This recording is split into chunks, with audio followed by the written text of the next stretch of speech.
আলোচনা করছি পরবর্তী কবিতা লুসি পোয়েমসের A slumber did my spirit seal. Slumber মানে হচ্ছে মনের চিন্তা ভাবনা বা অনুভূতিকে বোঝায়, আর স্পিরিট সিল মানে আত্মাকে সিল করে দিয়েছে, মানে ঘিরে রেখেছে বা বশ করেছে, এরকম বোঝায় যে একটা অনুভূতি কবির আত্মাকে ঘিরে ধরেছিল। কবিতাটার নাম এরকম পড়ছি, A slumber did my spirit seal. একটা মনের অনুভূতি আমার আত্মাকে ঘিরে ধরেছিল। I had no human fears. আমার কোনো মানুষের ভয় ছিল না, কোনো মানব জাতির ভয় ছিল না, বা কেউ আমাকে কিছু করবে বা সেরকম ভয় আমার মধ্যে ছিল না। She seemed a thing that could not feel the touch of earthly years. কি হলো? তাকে মনে হয়েছিল সে অনুভব করতে পারে না। she seemed, এখানে she বলতে বোঝানো হয়েছে লুসি। সে অনুভব করতে পারে না, দ্যাট কুড নট ফিল, সে অনুভব করতে পারে না যেটা, এ থিং যেটা, একটা জিনিস, the touch of earthly years মানে কি, আমাদের এই যে পৃথিবীর যে বয়সগুলো রয়েছে, পার্থিব বয়সের ছোঁয়া সে অনুভব করতে পারে না। অর্থাৎ দিন যাচ্ছে, যে কোনো কিছু পরিবর্তন হচ্ছে, সেই বয়সের ধরা ছোঁয়া থেকে লুসি কী হয়েছে, মুক্ত হয়েছে।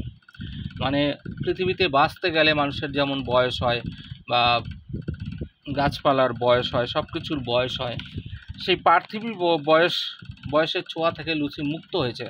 অর্থাৎ লুসি কিন্তু এখানে কি হয়েছে, লুসির যে ডেথ মানে লুসির মৃত্যুকে এখানে বোঝানো হয়েছে। লুসি এই ইহজগতে আর নেই, সে পরলৌকিক জগতে চলে গেছে, সে আধ্যাত্মিক জগতে চলে গেছে, ভগবানের জগতে সে চলে গেছে, পঞ্চভূতে মিশে গিয়েছে। নো মোশন হ্যাজ শি নাও, এখন তার আর কোনো গতি নেই, তার এখন কোনো গতি নেই। নর ফোর্স, কোনো শক্তিও নেই বা কোনো বল নেই। শি নেইদার হিয়ার্স নর সিজ, সে দেখতেও পায় না, শুনতেও পায় না।